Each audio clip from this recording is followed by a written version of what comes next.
Good afternoon. Can you tell your name, where and when were you born, and what you're doing right now? Hi, my name is Nina Liu. I was born in China, in Hunan province, in Changsha, which is the capital. And right now I'm pursuing a master's degree in business at the University of Texas at Austin. Wow. Could you tell a little bit about Hunan City? Like what you know and how you experience over there?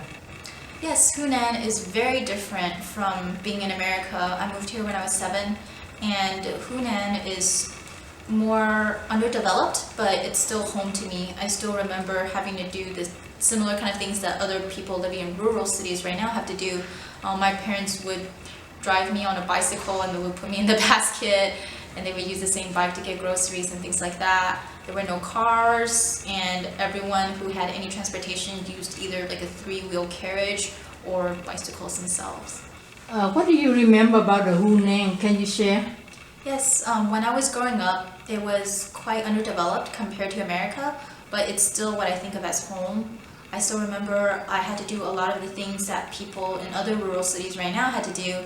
So I remember my parents would drive me on a little bicycle and put me in the basket, and they would use that same bike whether it was for work or whether to get groceries.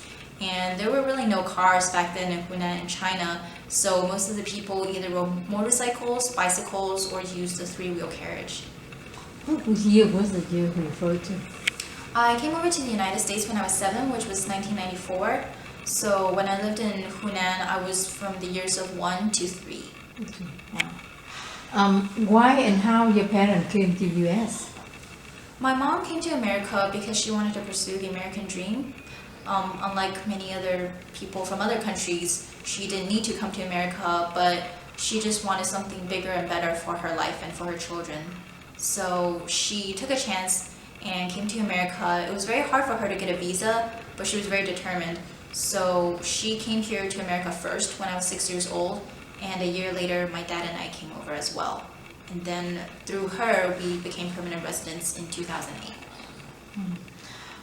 When you said that she came from Hunan to come here to have American dream, so what dream is like for her in her head, and did she find what she's looking for?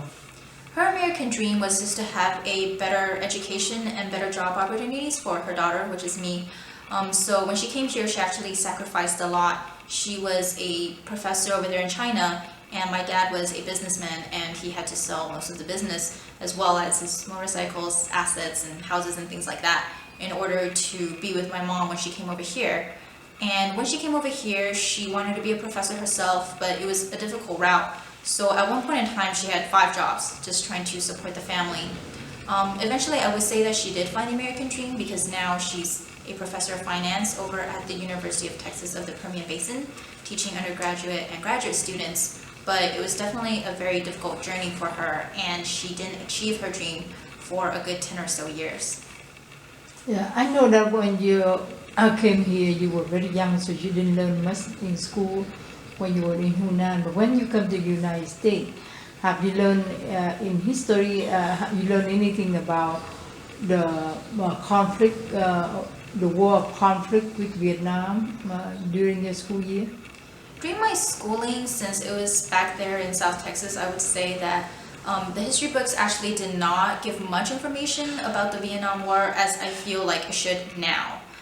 Being an older adult, I see that there's a lot more to the war that American history books either choose to delete or that they just choose to not expand because they feel like it's unimportant. So the only things I really learned about the Vietnam War were probably less than a page in an American history book, and they only talked a little bit about the Vietnam War as it pertained to the US side.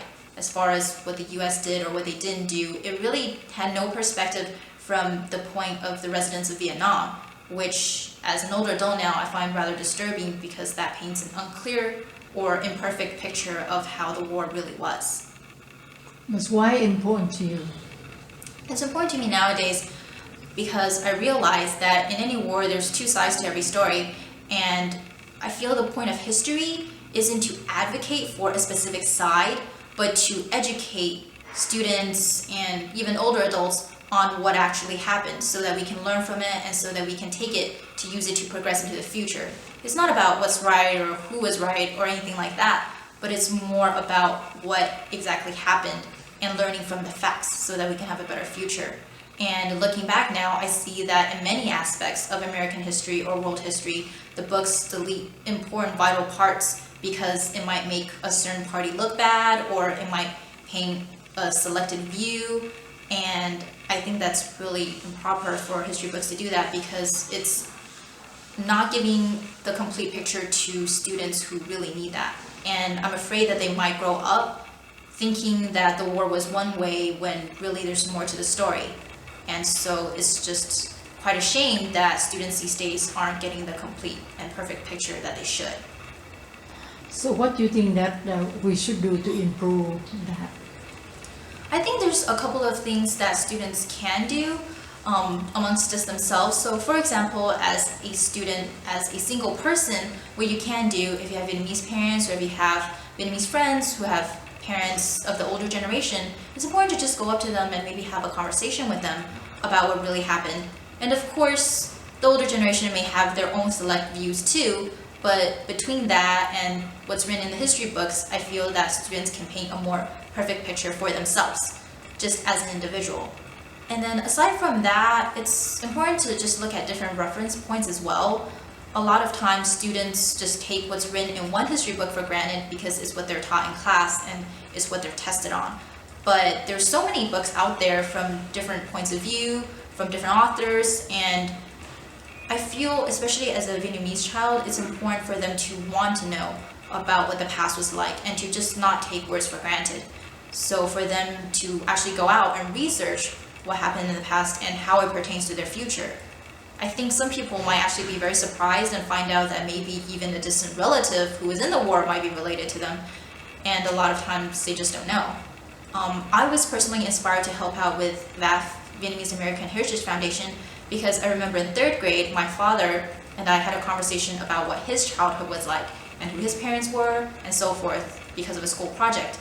And I feel that Vietnamese students should do the same with their parents. And then as a collective group, students can also petition for schools to teach better history in the sense that they can petition for schools to teach a more complete history that has the views of every side of the war as opposed to just the American side, which is what history books technically have nowadays. Well, do you want to say anything else that I haven't asked? Yes, I think it's important for students these days to realize that their past is a very important part of their present and their future. I myself, when I was growing up, didn't really care about the past or even Chinese history or American history because I felt like the past is the past. But looking back now on my own personal history, I feel that when I reflect on what I've done in the past, it's helped me see and align where my goals and my future is.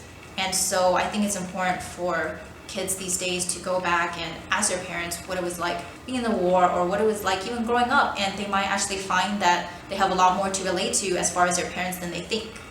And it's important to just seek out information with the older group. It's not like they have to go out of their way to seek information, but sometimes when they have a family gathering, it might be kind of cool to sit their grandpa and grandma down and just ask them, hey, grandma, grandpa, what was your childhood like? And it could also be actually a very good bonding experience for the child and for the grandparent as well. And not only that, but to also submerge themselves in the Vietnamese language. I feel that to really understand the culture of any group, it's important to be able to understand the language. So I feel like that's another thing that Vietnamese kids these days should try to progress, is to try to progress in their language. Well, from your background and from your understanding about your background, do you think that it shaped your life in any way, in terms of you choose your career, in terms of how you think, what you do? Do you think related? Yes, I definitely think so. Maybe not directly since I'm not Vietnamese, but I distinctly remember a couple of times while volunteering with VAHF, I interviewed some very inspirational people. There was one lady who was helping out with the BP oil spill, and of course that's unrelated to Texas since she's from Louisiana, but her story was very inspirational. So she was basically telling me how she just does these volunteer work and her father and her husband were fishermen, and so she started helping giving free legal advice and free language lessons to the fisher folk who were affected by the BP oil spill. And she told me this one very inspirational story of how she found a person just wandering around the beach in Louisiana with absolutely nothing on his hands, no property, his home, no job. And through her work and his willingness to be helped, they together formed this organization that kind of advocated for the rights of the fisher folk who have just recently lost their job. They did petitions, and she got him back on his feet, and through his own ambition, he was able to build up his own company over there in Louisiana, and now he has 5 houses as opposed to none.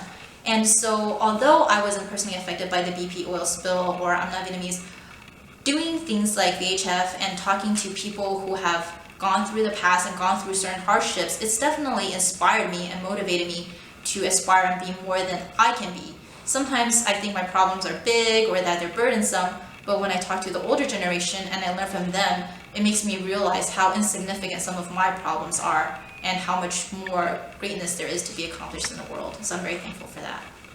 Oh, thank you very much. Nina, what are you consider yourself as? I consider myself Chinese American. I'm very American in the sense that I grew up with most of my life here, and I'm accustomed to the American ideals and the culture. But at the same time, I'll never forget that I was born in China and that I grew up there, and I still have a lot of the morals and ethics and teachings that my father, my mother, and my grandparents gave me as a child. And it's impossible to ever leave your own culture because that's who you are. So I'm proudly Chinese American.